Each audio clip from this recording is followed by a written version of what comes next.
Today we're going to cover the latest war news, a look at those Frisky Biden brothers, and how trailertrashtim would erase the national debt. Stay tuned, everybody. Hey, for the best meat you have ever eaten, check out samsbutchershop.com. Go and shop around. When you go to checkout, enter the promo code Triple T for a 5% discount. Check it out. And a happy Wednesday to you all. Hello, everyone. This is Trailer Trash Tim. How's your mama and them? I am so glad that you've joined with me on the channel today. Let's get right to it. A lot is in the news, and of course, we must begin with the latest war news because it's in all the headlines, and I want to give you the latest details and news and statistics. So let's get going on that right now. As you know, there is an invasion that has happened. It is a deadly and daily invasion which has gone largely unchecked. There's been very little response, but of course, as I say, this dominates the headlines. Now, I've done some research on this, which only confirms what I've already been saying on this channel, and which you undoubtedly have heard already yourself. But I have some statistics I would like to share with you. This is from the Pew Research Center. These are readily accessible online, and it's not just from Pew. There's several outlets that would confirm the numbers I'm going to give you.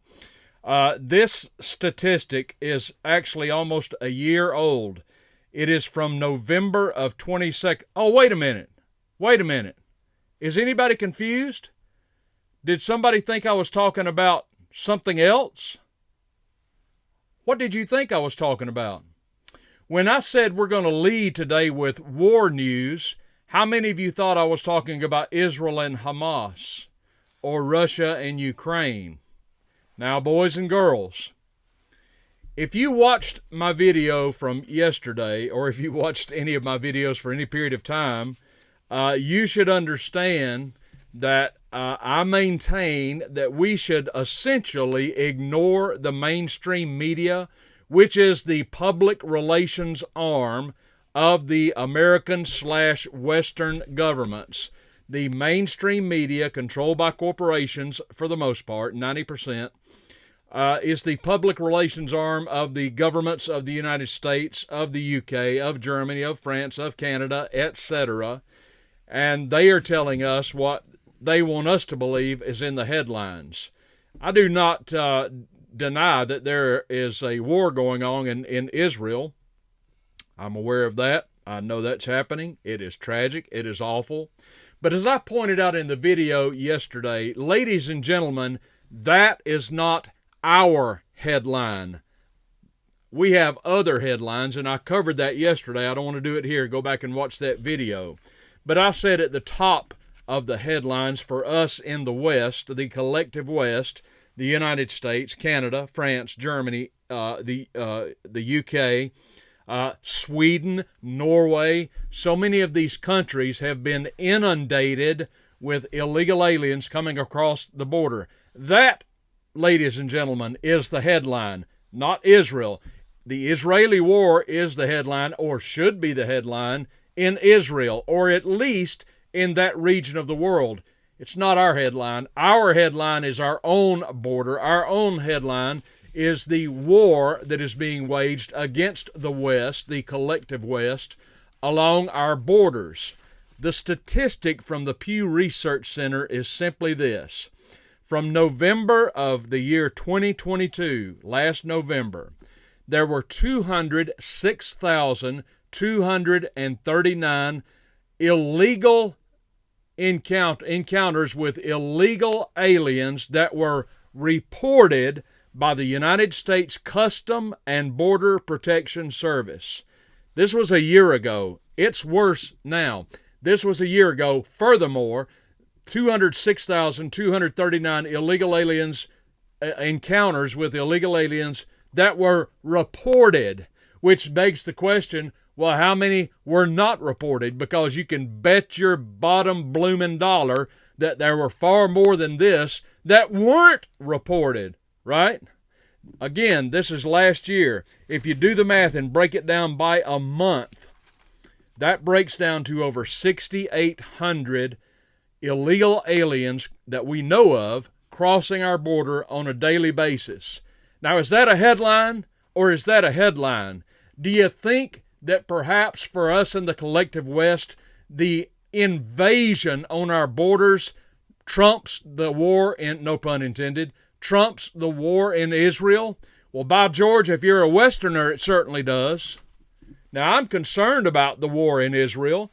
I tried to explain it yesterday, and I very much want it to end, but it ain't our headline. Our headline is our own war that's happening on our own border. We are being invaded by those who mean harm to us on a daily basis, with a vegetable in the White House who is not only doing nothing about it, but is encouraging it.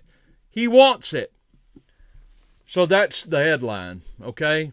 Now, we can talk about Israel some other time if you want to, and I have, and I probably will. But that's the headline, along with Biden family corruption, along with the Ukrainian war, which does affect us because we're so heavily involved in it, along with the violence in American cities and Western cities, and along with the national debt, which I'm going to talk more about here in just a few minutes. But let's move on. I want to get to a very telling quote from Joe Biden, the occupant of the White House. A quote that he doesn't want you to hear. Mark my words on that. He does not want you to hear this quote.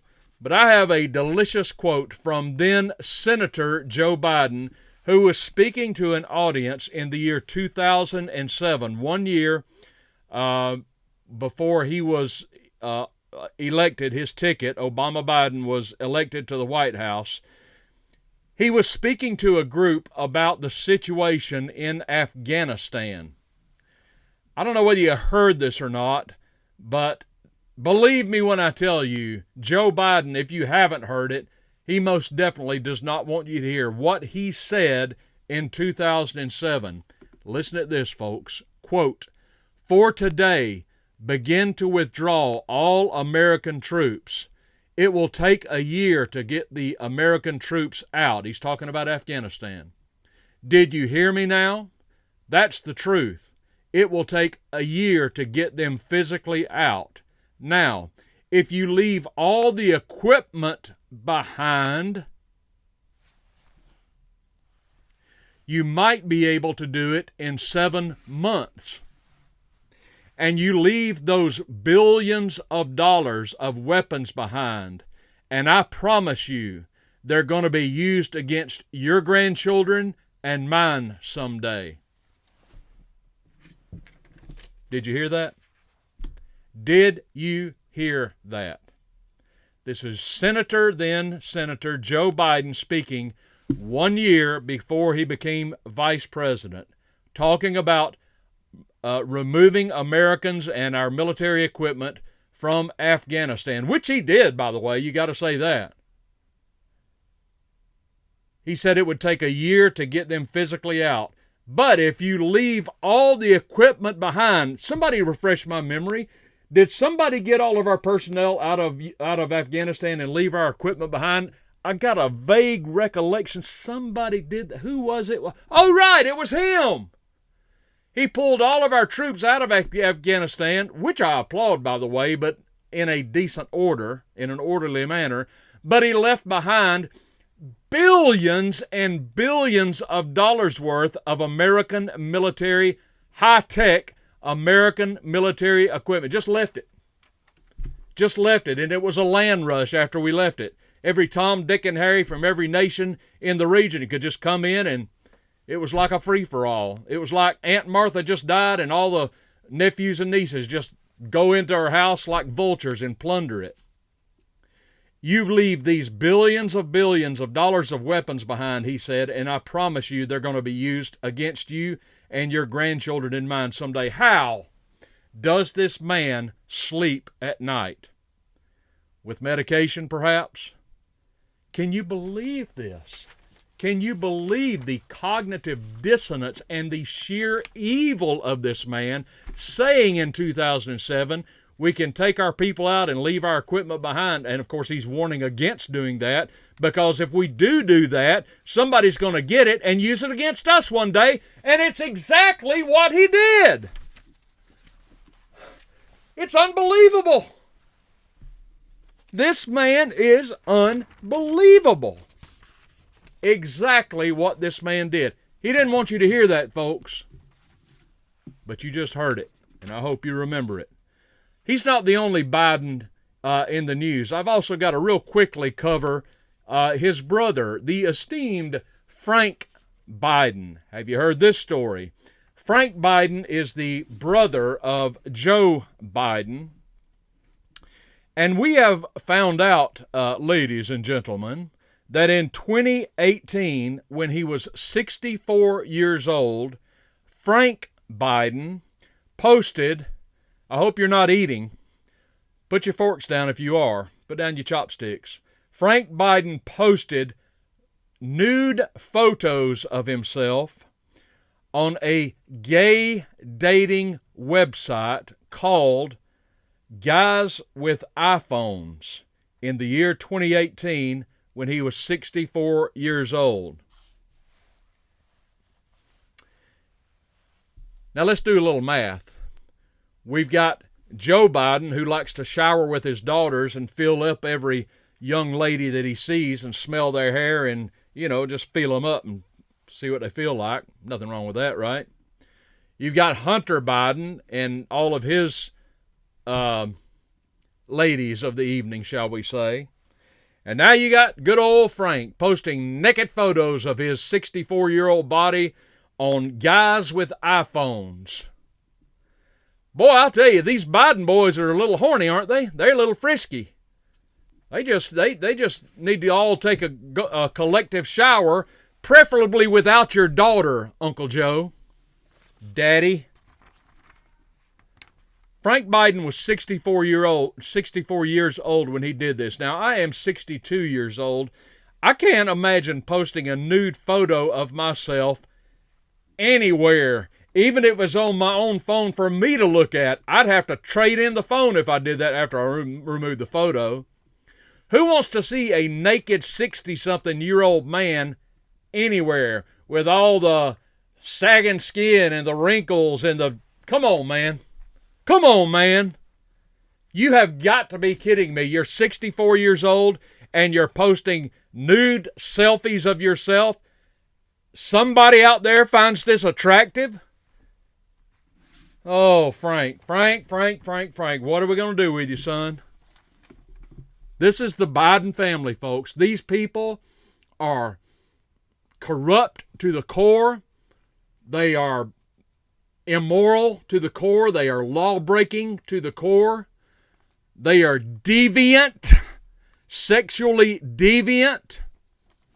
What's worse, a grown man taking a shower with his daughter or a grown man posting nude selfies of his 64-year-old bod on a gay website? Take your pick. The Biden boys. The Biden boys. Unbelievable. All right, let's move on. We covered, Frank, the latest war news and the Biden quote. I want to move on now to... What am I looking at on time? Let me cover this for you real quick. There's a man named Stephen Miller who was in the Trump White House, and Stephen Miller posted a tweet or an X that kind of went viral, and the headline in the Revolver.news said, Stephen Miller goes mega viral for posting the reason why there was global peace only under Trump. And I want to read you what Stephen Miller posted on X. So bear with me, just a few paragraphs here. Stephen Miller posted this. It's a wonderful synopsis. Our world was at peace under Trump. His clear-eyed realism, raw projection of national strength, and his rejection of ideology in favor of pragmatism and national interest brought us an unprecedented era of global harmony.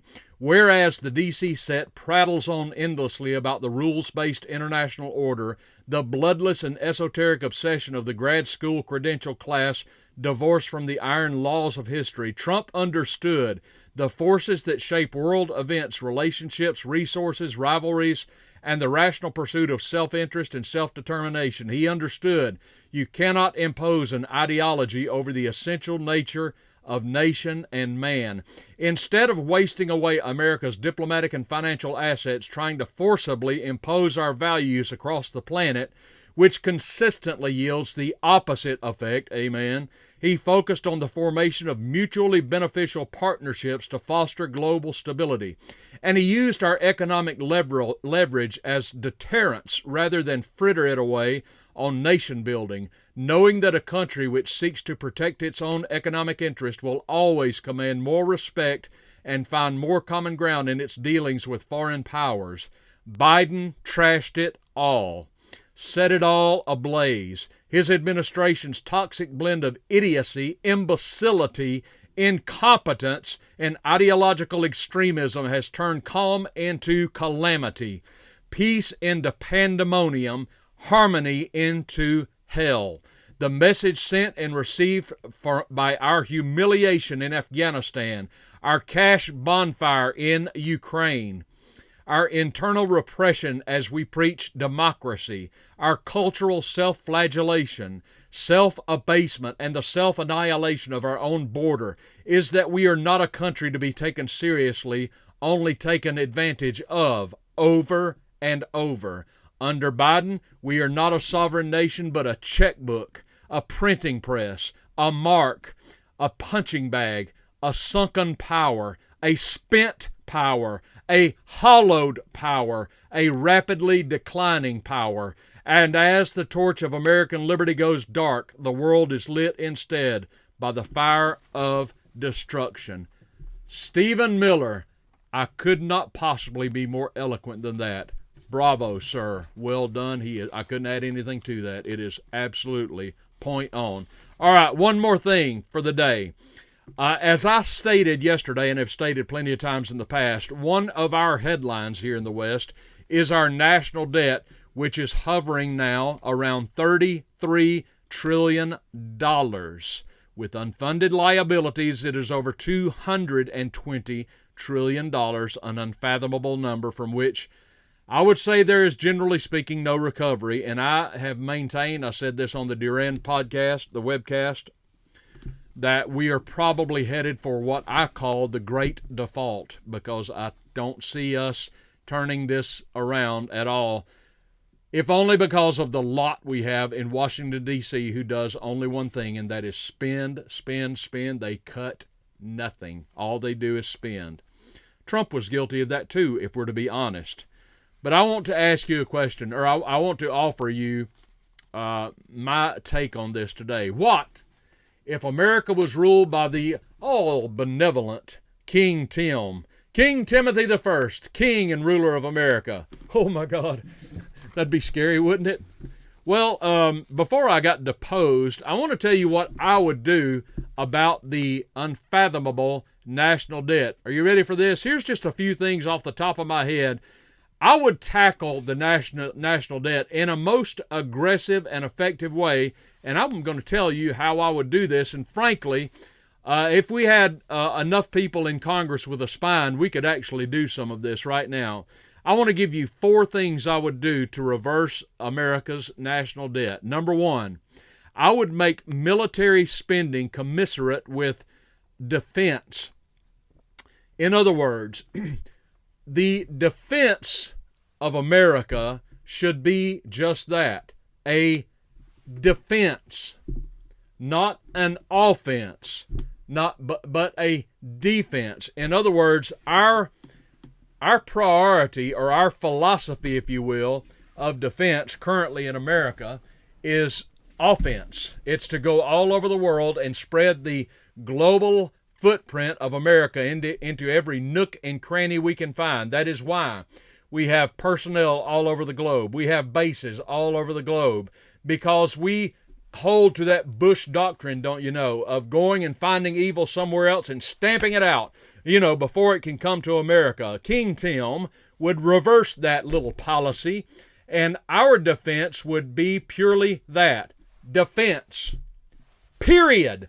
We would guard our borders only. And brother, it would be state of the art. We would guard our borders Lots of luck getting across the American border with King Tim in office.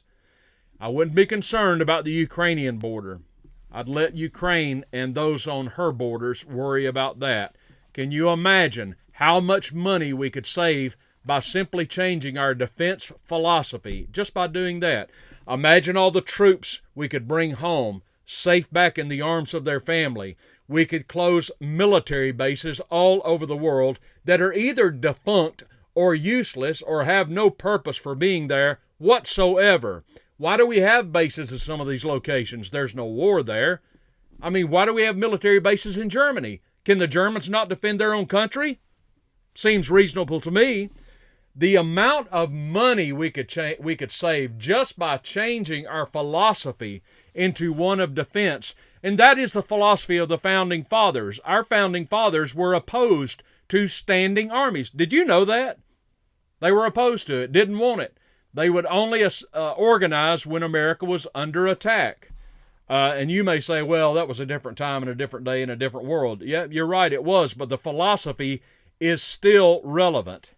That's just what we should do. Just change our defense to defense only. That's one way we could save a whole heck of a lot of money. Number 2, King Timothy would reduce bureaucracy. And I mean, I would reduce it. There's a whole lot of people. Remember we talked last week about those non-essential workers? Guess what? Those non-essential workers would not be working for the government anymore. I would slash the bureaucracy. I would end entire federal departments. For example, there's no need to have a Department of Education. Our children would not be any dumber just because we don't have a federal Department of Education.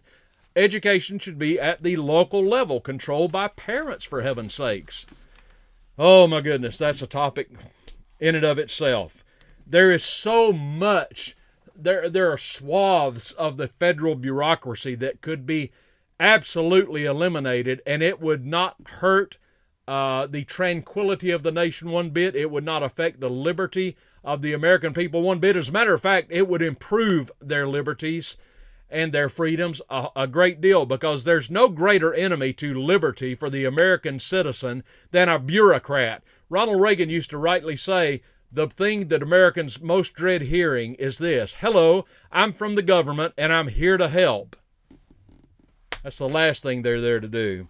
Number 3, what else would I do to erase this debt? Do you know who the biggest single landholder in the United States of America is? I bet you do. That's right. The single biggest landholder in the United States is not Bill Gates. It's not Ted Turner. It's not Warren Buffett. The single biggest landholder in the United States by far is the United States.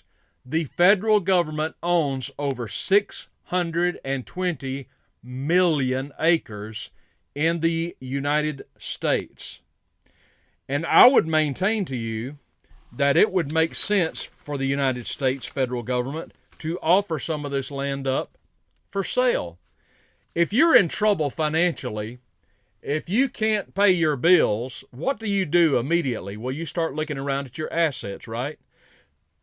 You look at your holdings. I can't pay my bills. Let's see what I have. I own some gold bars maybe. I own some vehicles I'm not using. I own another vacation home that I don't have to have. Maybe I own some acreage somewhere else that I don't have to have. So since I'm virtually bankrupt, I've got to dispose of some of my holdings, get the cash so I can pay my bills, right? I mean, that's a typical way you would look at such a thing. The vast majority of this acreage, this 620 million acres the federal government owns, is not being used by anyone and anything, any entity for anything. It could be sold, and it would bring a pretty penny, collectively speaking. Now, according to Time magazine, I've done a good bit of research on this. The federal government owns 900,000 separate real estate assets covering more than 3 billion square feet. I could not find, try as I might, what the actual land value is, but if you imagine that it's 620 million acres, just do a little simple math. I don't know, $1,000 an acre, whatever. But you can agree with me that it would put a massive dent in the $33 trillion worth of debt that we have. All it takes is political will, folks. There are solutions to this problem. There really are, and I'm giving you several right here and right now. Now, also according, and this is the Trump card, no pun intended, also according to Time magazine, and of course you take that with a grain of salt, but hey, even they printed this, which I found surprising to some measure. The oil and gas revenues on and offshore of America exceed $128 trillion. $128 trillion. We are sitting on a vast fortune. 120. Forget everything else I said. Just our oil and gas reserves offshore. $128 trillion. Now you know why China likes to loan us money. Because we've got the assets. What do you do when you go to the bank to get a loan? They want to see your collateral. We've got the collateral, and China knows it. That's why they loan us so much money. That and the fact that they can buy our politicians, which they do on a regular basis. Thank you very much. So this problem of indebtedness can be turned around. Will it be turned around?